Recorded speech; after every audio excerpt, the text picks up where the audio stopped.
तुम मुंह उठा के फिर यहाँ आ गेला। बस एगो और ग्लास दे दा, हम चल जाई। पिंकी के पापा चला, हमरा तो हर जरूरत बा। ए बुड़बक, चल फुट यहाँ से।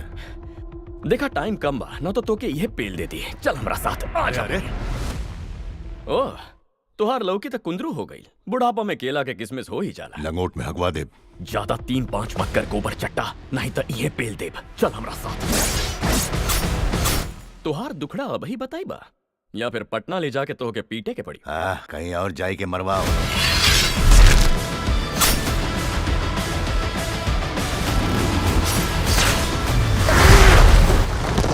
खड़ा खड़ा अपन काहे खुजलावता है, हमार भी खुजला दे।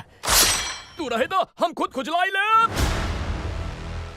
कोकिन मारी थोड़ा। ए, मार्वल वाले कहले बाड़े कोकीन नहीं की बोल सकत। नाक के नमक कह सकता निका। उनके सारा कोडवर्ड पता बा, उनके पास लिस्ट बा। रिंकिया के रूसी, चिंकी का चूना, सफेद खैनी चकबा, चरखे के बा, पर चख नहीं की सकत।